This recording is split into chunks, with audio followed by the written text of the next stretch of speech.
The Anzac Memorial in Hyde Park honors the sacrifices of the Australian and New Zealand Army Corps and all Australians who have served in military conflicts. Designed by Bruce Della in an Art Deco style, the memorial was opened in 1934 and serves as a place of remembrance and reflection. At the heart of the memorial lies the powerful sculpture Sacrifice by George Hoff, depicting a fallen soldier carried by a woman and child, symbolizing the grief and burden of war borne by families and future generations to come. Another significant artifact is the bullets, a large group of bullets and shells representing soldiers who passed away and soldiers who survived. Dead or alive, their memory and service lives on. Within the greenery of Hyde Park, the memorial is surrounded by reflection pools, tree-lined paths, and peaceful lawns, providing a serene contrast to the busy Sydney cityscape and what seemingly would contradict the chaos of war. The site commemorates those who served in the wars, ensuring their sacrifices are remembered for generations to come. To me, the Anzac Memorial encapsulates the themes of life and death extremely well, showing the value of sacrifice, hardships, mourning, and remembrance.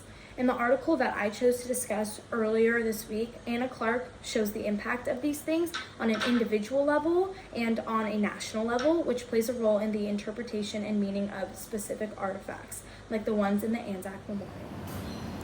The Anzac Memorial's artifacts, the sacrifice and the bullet, really stood out to me in their significance in the war and the history of Australia.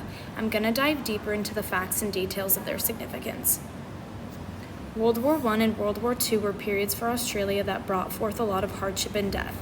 Those enlisting in the war were not entirely sure what they were getting themselves into, however, took up the task of protecting their families and nations with great commitment and bravery. Leaving families, witnessing death, and returning home to a mourning country was difficult, but the pride and love behind the battle kept everyone rooted in faith, remembrance, and healing. The Hall of Silence, Sacrifice, is one of the artifacts that I chose. Within the circular Hall of Silence stands George Rainier Hoff's sculpture, The Sacrifice, in the heart of the Anzac. Inspired by the Spartan warrior from ancient Greece, they were raised as warriors from childhood and were expected to come home after war with their shield as a symbol of victory or being close to death in the fight. The flames that flare from the sculpture symbolize eternal flames of sacrifice, and the ceiling curves upward, which defines the well of contemplation. The names of those who fought within the war are carved into the marble frieze. As far as the soldier, he is depicted in the statue as a victim of tragedy that accompanies war. He is dead, rested on his shield. The mother, sister, and wife below him are carrying him as he is placed on top.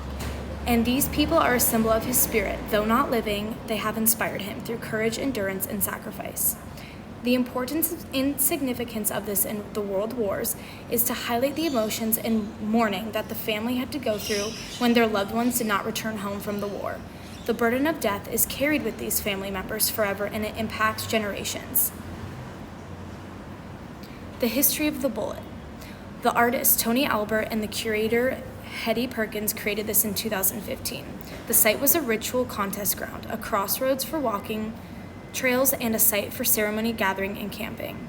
Inspired by his grandfather's story of himself and 6 other soldiers who were escaping from the war camp in Germany when tragedy struck, it represents conflict through art, sacrifice, and honor.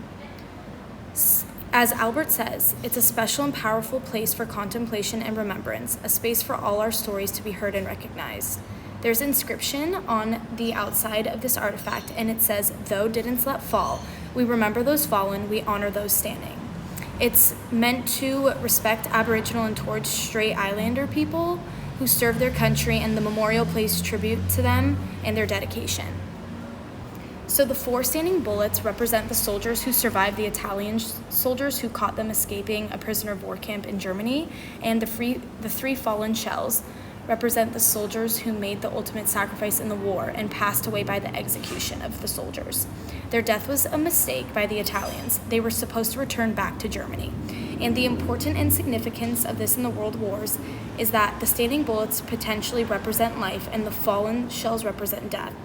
There's difference in treatment of people in color in the service industry versus white comrades after war, and it's important that this memorial helps remember those who served, and especially for the importance of Aboriginal people fighting in the war. Ultimately, these two things help encapsulate the hardships, but also the remembrance of World War I and World War II for Australia history. And here is my works cited.